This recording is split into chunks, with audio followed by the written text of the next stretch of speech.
Greetings, dear people of God at Trinity and dear friends beyond Trinity. Thank you for joining me for my weekly reflection on my pilgrimage. I've just come back from Stinson Beach, where I enjoyed 3 wonderful days, and they were truly full of wonder.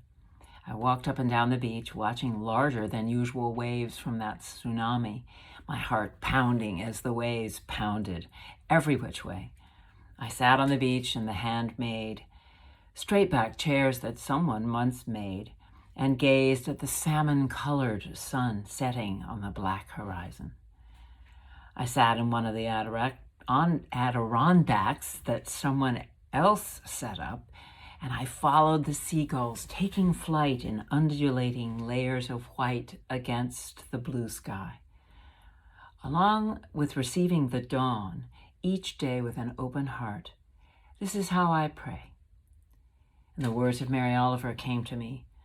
I don't know exactly what a prayer is. I do know how to pay attention, how to fall down into the grass, how to kneel down in the grass, how to be idle and blessed, how to stroll through the fields, which is what I have been doing all day. Tell me, what else should I have done? Doesn't everything die at last and too soon? Tell me, what is it you plan to do with your one wild and precious life? The most famous lines of this poem are the last 2. They're slipped into mirrors, quoted at memorial services and in graduation speeches. But actually, the heart of the poem is a couple of lines earlier. Tell me, what else should I have done? What else that is, besides falling down in the grass, being idle and blessed, strolling through the fields all day? At its heart, this poem is a little revolution, a question mark beside the usual answers to the query, what makes for a day well lived? How should I spend this summer day?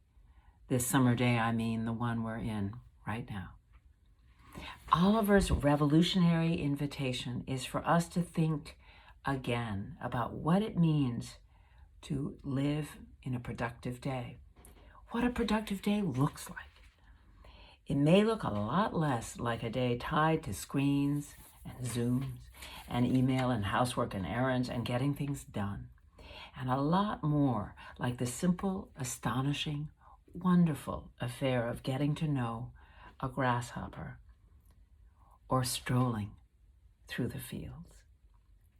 And if we remember that not everyone today has the opportunity to take a day in the fields to be idle and blessed, then this poem should redouble our efforts to build a world in which everyone has the occasional time and space to take a stroll, to stroll through the fields and be filled with wonder. Prayer, according to Mary Oliver, is so different from the more traditional form that we might imagine, where one tries to catch God's attention through acts, better known as adoration, confession, thanksgiving, supplication. Mary Oliver writes in another poem, then a wren in the privet began to sing. He was positively drenched in enthusiasm. I don't know why, and yet, why not? I wouldn't persuade you from whatever you believe or whatever you don't. That's your business. But I thought of the wren singing, what could this be if it isn't a prayer? So I just listened, my pen in the air. So many of you have said that you will pray for me, or you will keep me in your prayers. I imagine and I celebrate that you pray in many beautiful and always loving ways, lighting candles, writing notes, sending flowers, holding me in your heart as you walk or scramble eggs or make the bed. And I am so deeply grateful for those prayers and for every way that you pray. They surprise me with hope. They surprise me with strength. They surprise me with joy. So I end with this blessing from Jan Richardson. You can prepare, but still it will come to you by surprise, crossing through your doorway, calling your name in greeting, turning like a child who quickens suddenly within you.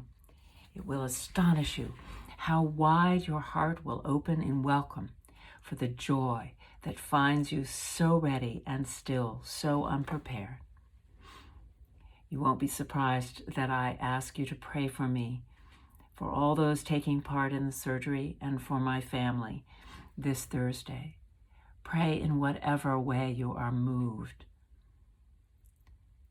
Please know that I will try to offer my reflection before I undergo the surgery next Thursday. However, that if that's not possible, I will offer it from my hospital bed while I am recovering. Thanks be to God. All my love.